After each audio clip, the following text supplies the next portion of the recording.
Chris Jones is going to tweet every day until one former defensive end is a Kansas City Chief again. But should the Chiefs bring back Frank Clark today on Locked On Chiefs? From the land of the free and the home of the Chiefs, this is the Locked On Chiefs podcast. Welcome back to Locked On Chiefs, everybody. Thanks for making us your first listen. Make your next listen another Locked On show here on the network, because we are here for you every day for free, starting on YouTube, where you can get subbed there, and everywhere else on the audio platforms to get your information first. A lot of shows going on around the network that you want to get in on. We have to talk about what's going on with the Kansas City pass rush. We've seen the offensive tackle situation kind of evolve over here over the last 2-3 weeks. Let's see what happens with the defensive end pass rusher group. I'm Ryan Tracy, the founder of Rogue Analytics and Performance Consulting, NFL33.com, and RGR Football. And I'm Chris Clark from Chiefs Corner, and there's a lot to talk about. We did talk about the offensive tackles, and we'll have a little bit more of an update on what they're going to cost Kansas City this season, but that'll be towards the end of today's show. Yeah, first we got to hit the big thing is Chris Jones is making his mark, making his point. And I think there's a little bit of smoke there, but let's talk about the bottom line. The Chiefs have a rookie pass rusher. They have Charles Omenihu as it lined up as an edge right now. You could see him playing inside on some downs, et cetera, et cetera. Is there room on this roster for Frank Clark right now if it's a low-end incentive-laden deal? Has to be very low-end and has to be highly incentive-laden. And we'll talk about what Donovan Smith costs later, but right now the Chiefs have under $2 million in cap space. So, and that's before they sign their rookie class. So that's going to drop because they're going to have more signing bonuses, which are going to add to their cost. So they don't have the cap room right now. And the cap is part of it. We'll talk about the on-field here in the next segment, but let's just talk about the cap, because I think Chris is doing a pretty good job putting up kind of a smokescreen. Because right now, there's no way you can afford Frank Clark, in my estimation. Like you were just saying, you can run down all the numbers. But this feels like Chris saying, I'm giving you some money back on my extension. Use it to sign Frank. I feel like he's trying to make a point now while they're still in contract discussions, because he's the key. Without an extension for Chris right now, Frank isn't coming back.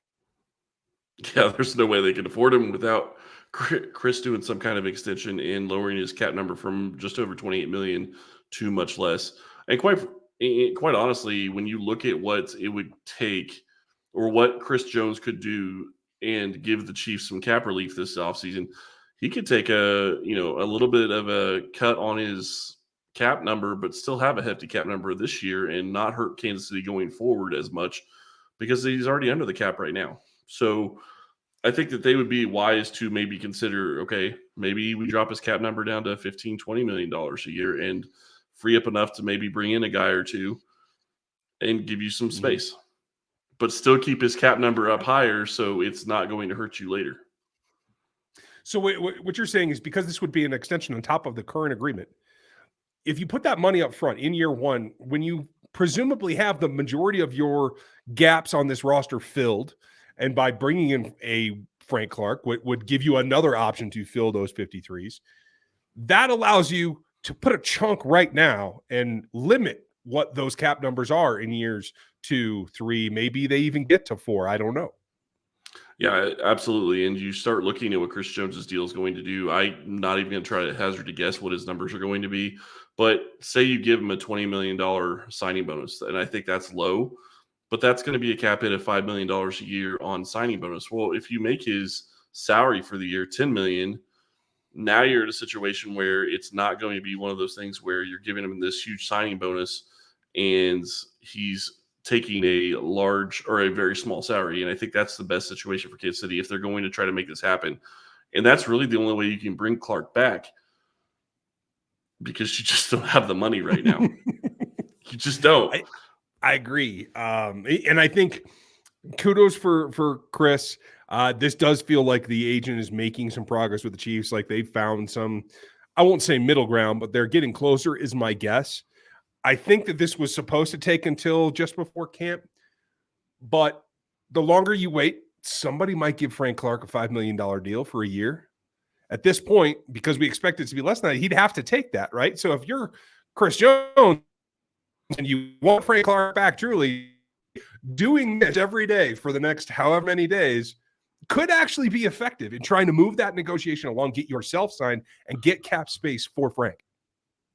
It could. What I would say about Frank is I think he's probably in a situation where, and I'm not trying to speak for him when it comes to money, but he's made enough money in his career. I think he's also looking for legacy. I think that's important to him. And he loves this organization. He's said he loves Andy Reid as coach. So to me, I'm not saying he's going to take a discount, but if somebody's out there offering him $5 million and they're not really a contender, then I don't know that he's going to be willing to take it, because I think he wants to chase more rings. I certainly hope so. That's the big positive side. So if they can work out the money, what does that do to the depth chart? What does it do to not just the 23 season, but beyond? We're going to talk about the impact Frank Clark could have on this roster and on this group of edge rushers after this. And I'm going to tell you about our friends over at Built Bar. If you haven't tried these yet, you absolutely need to give Built Bars a try. If you're like me and you want to make a healthier snack choice, but you don't want to compromise on taste, you absolutely have to try Built Bars. They're healthy for you and they taste amazing. What makes Built Bars so good? Well, for starters, they're covered in 100% real dark chocolate, and they come in unbelievable flavors like churro, peanut butter brownie, and cookies and cream.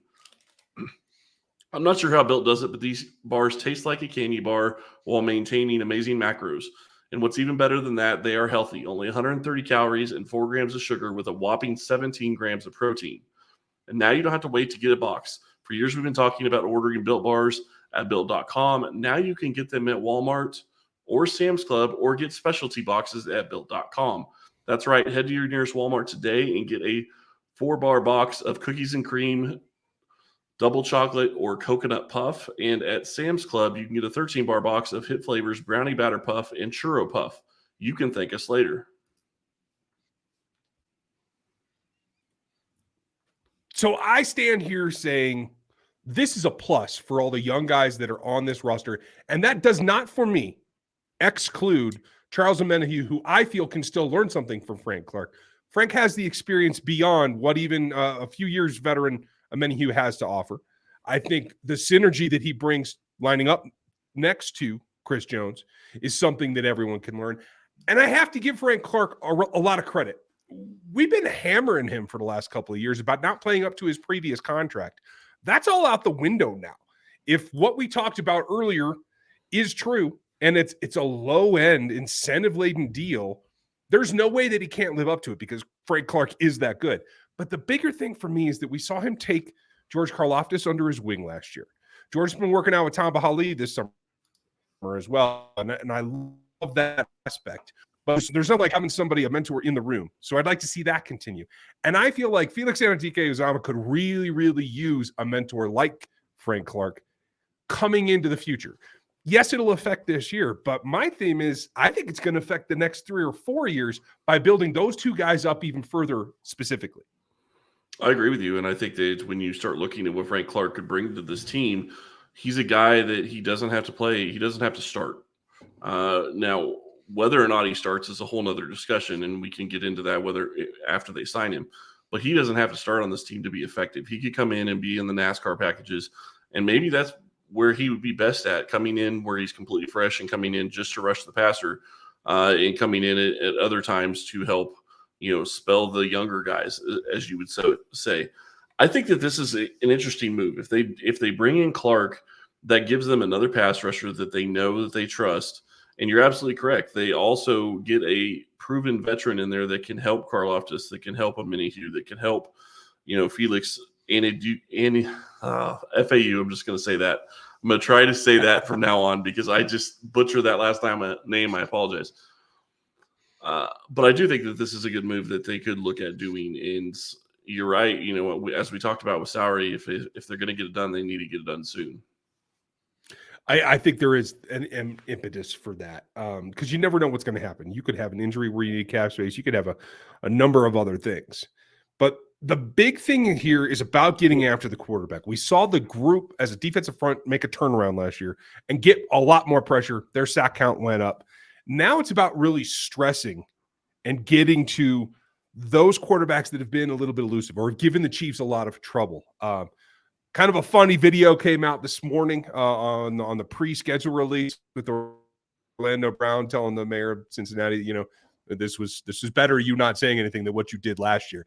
But that quarterback that they were talking about still has to go get got. And I think Felix in particular, but George as well, and Omenihu have to help Chris Jones corral Burrow before he gets his giant contract. I think that's going to have to be job number one for them this season against the Bengals. Well, and I will say this. I think the other thing that they need to take into consideration is you're going to have OTAs coming up. You're going to have you're going to have mandatory minicamp in June. But then these players are going to go off, and they're going to be off for a month and a half. I'm not going to say that they're going to work the entire time, but NFL players generally don't take time off. They're going to be working out. They're going to be doing things that are going to get them better. Having Frank Clark in the building and having him be able to reach out to the young guys and maybe work with the young guys during that break time could be invaluable for them to learn. Yeah, it speeds the whole thing up of making that transition to the NFL. And it's not just for those guys. It's about the synergy of what the front is. I will say this too. As much as I think Felix can benefit, George can benefit, I think that's great. The guy that I think really could reap the most benefits from playing with Frank Clark is BJ Thompson, because BJ has a body type closer to Frank's. Now, Frank didn't play backwards in space like BJ can. BJ's actually a very good athlete, and he can do drops, and he can take some coverage on tight ends and those kind of things. But it's about attacking the passer. And for a guy whose frame is similar and whose weight is similar, I do feel that BJ Thompson could be jump-started in his career development if Frank Clark is there and can show him similar things with a similarly designed body. That might be the X factor for BJ to progress to the point where he earns a roster spot for next year. Could be. And I'm going to be very curious as to how that's going to work out. When you start looking at the number of roster spots available, though, you bring up another good point. How is this going to affect guys that are on the roster right now, guys that we know are going to be on the roster? Obviously, George and Felix are going to be here. Omenihu is going to be here. Then you have Mike Dana. Who else are you going to be looking at? I mean, you're at 4. If you bring in Clark, that's 5. Are you really going to keep 6 to get Thompson on the roster? The only thing that allows you to do that is the fact that Mike Dana can play down inside, George Karlaftis can play down inside, Frank Clark can play down inside. So it doesn't have to be maybe as such a strict division as we've seen in years past between edge and tackle. Maybe it's more about the front. And it feels like Cullen wants to go that way in particular. I think 6 is a lot, but it's not out of the realm of possibility from where I'm sitting. The other thing that maybe possibly allows them to do this is maybe they won't be carrying a fullback this year. So that's another roster. Stop it. No, that's just an ugly rumor.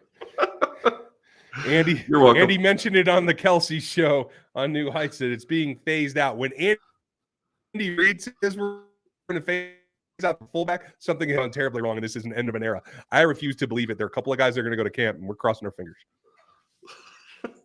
Yeah, I knew you'd go that direction. I just wanted to say it. Really, the reality is, regardless of whether or not you feel like you can keep 6 defensive ends, I mean, that's going to be tough. But the other part of it is maybe BJ Thompson could come in and be a key special teams guy his first year. Maybe you get in a situation where you have some of those guys that can come in and do the special team stuff that allows you to carry less at other positions. And corner was one of the positions where they carried 6 last year. Maybe they only carry 5. There's different ways to make it happen. You're right. Defensive tackle is one of them, but there's other positions as well. Well, the other thing that we've seen because of the versatility up front is that, I'm pulling for Daniel Wise. I think he's a bubble guy right now.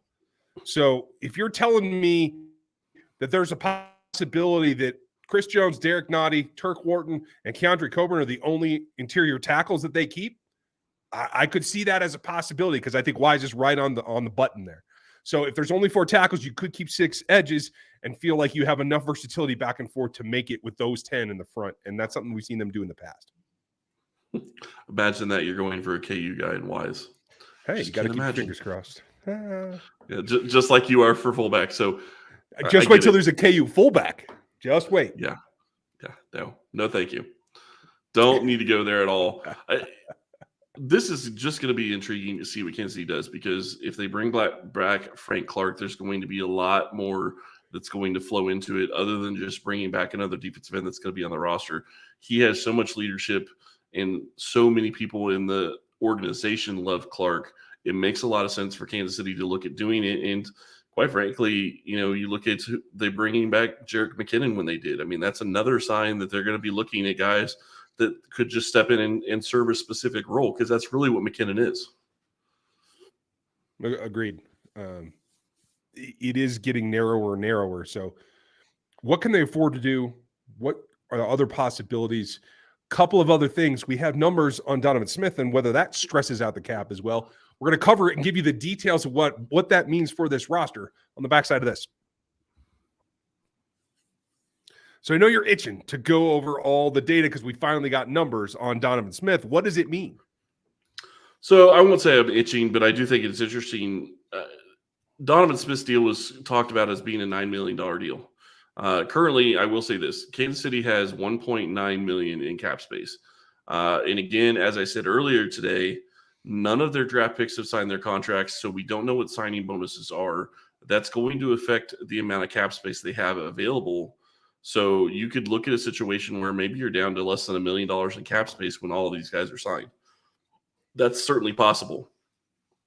The one thing that you were looking at when you start talking about Smith, let's see, what is his number? 1.98 million in 2023, and that is a 1.02 million roster bonus per game, which is what his likely to be earned roster bonus would be, because they have, I think, 60,000 per game that he gets in a roster bonus.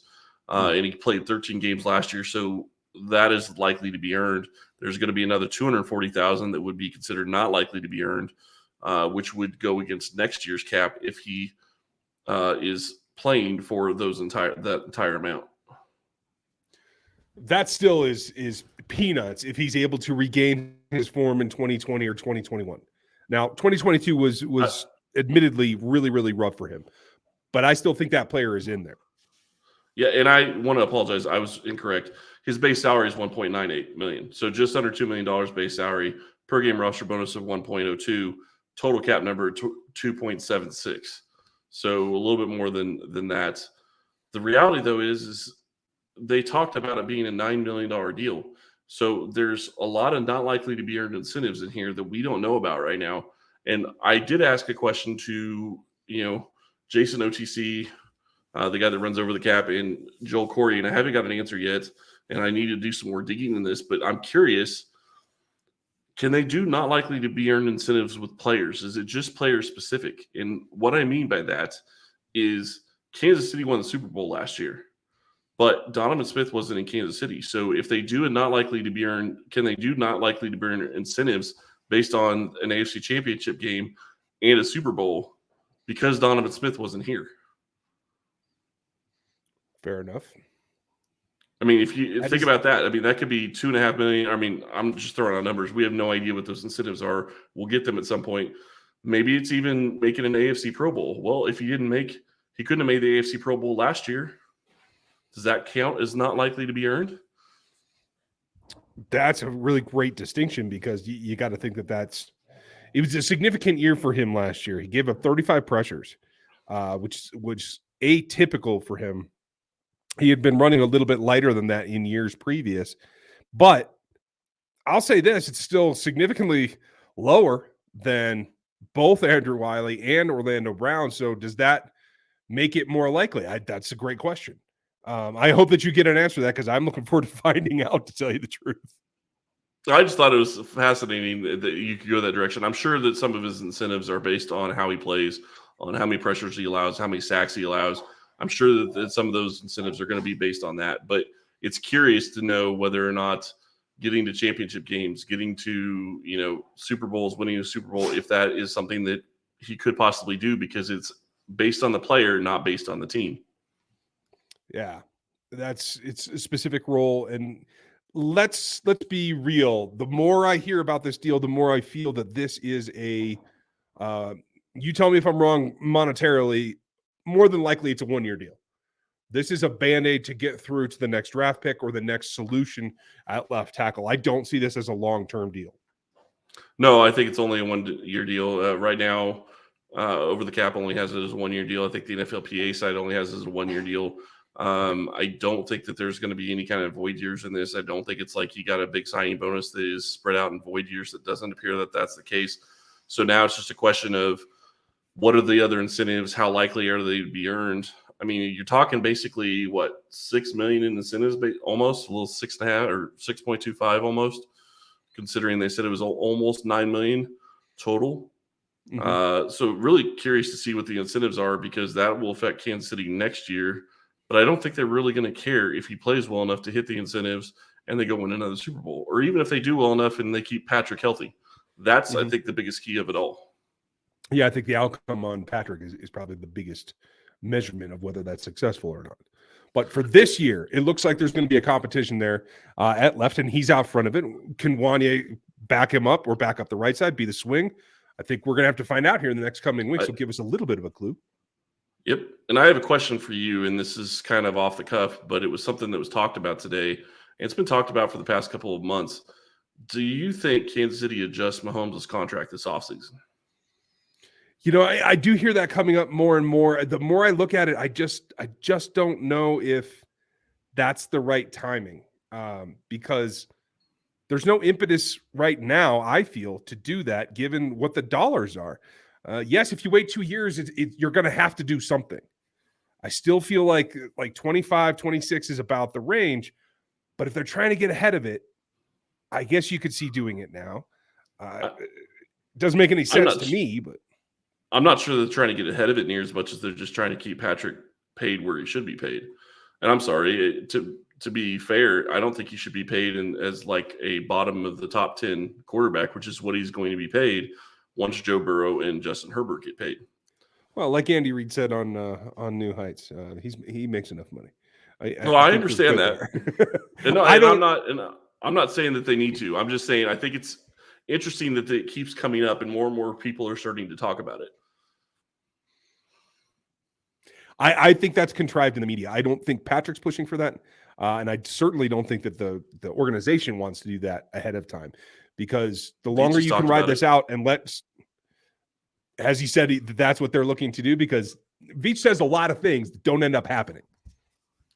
He said that, yeah, him and Clark Hunt both have talked about how they know Patrick's always going to be underpaid, but it's something that they're looking at trying to fix. So, okay, hey, when that happens, I'll be happy. Until then, I'm not too worried about it. I'm not worried. I just think it's interesting. We're not even 3 years really into the extension part of the contract yet. And that's what caused inflation going rampant, right? Like we knew he would be underpaid. I didn't think he'd be this underpaid already. I had a feeling he was going to be underpaid pretty quickly because, one, the new contracts were coming out with the league and getting new sponsorship money, new TV money. And two, you had so many young QBs that were going to have to get paid at some point in the near future. And quite frankly, the other one that always throws a wrench in this is Aaron Rodgers. So there you go. Sure. Can't leave anything nice and easy, can you, Aaron? Thanks, buddy. Well, we're going to have more for you about the schedule. Yeah, and we will have more about the schedule for you tomorrow. We're going to do a special live show. There were a couple of games that were announced. Kansas City is going to be playing against the Miami Dolphins in Frankfurt. So Tyreek Hill is not coming back to Kansas City. So that's something really interesting to see what other games Kansas City gets. Yes, we will discuss. They're not the Black Friday game, though. No, and that's a plus. And we will discuss Tyreek Hill and his lack of an opportunity to flash any peace sign in Arrowhead this year, unless they manage to make the playoffs. We'll find out about that. But there's a lot of intrigue for when are they going to go where. But the Frankfurt thing kind of threw me for a loop. So we'll see what else is surprising. Look for them to put the Chiefs wherever they feel they can make the most money off of their broadcast, because that's what it comes down to. The new YouTube contract for everything. Everybody is not guaranteed prime time. You can move them around a little bit more. No network owns anything, quote unquote. That's the most fascinating part of commodity. Yeah, we might even have to do a whole show about that. Yeah. Not having all AFC teams or AFC games mostly on CBS versus NFC versus on Fox. That's going to be the fascinating part to see how that plays out. And there's owners meetings that come at the end of this month as well that affect whether or not teams can play 2 games on Thursday night, which I'm hoping fails, but we'll see. They had 22 votes. They need 24. I'm guessing it's going to pass just because that's the way that things usually work, but we will see what happens. Yeah, we'll keep our fingers crossed. You guys keep your ears on because we will be live Thursday night for the Friday show. On the schedule release reaction, we'll give you everything that we have at the time. It is like, a nice short schedule release for the NFL Network, and I think it's 3 hours on television. So we are going to be time determined. We think we're going to start about an hour after it begins, but we'll find out if we actually know anything at that point. So be with us here on YouTube. If you're not on YouTube, you can hear it on the audio platforms, but if you like subbing and hit that bell, the bell will tell you when we go live and when we are on the channel. So a lot of folks excited about this schedule release. I'm looking forward to it. Hopefully it's not a lot of craziness on Thursday nights, and I just like a nice, easy Sunday night. Let's be on NBC quite a bit. That'd be great. That'd be nice, and I would expect Casey is going to have plenty of primetime games, but we will see. Once we have that information, you will hear it tomorrow live on YouTube, and the show obviously will drop on audio right after that we get done on the live. Absolutely. So have a great Thursday. Check us out tomorrow night live. Thanks for spending your time with us today, and we'll talk to you then.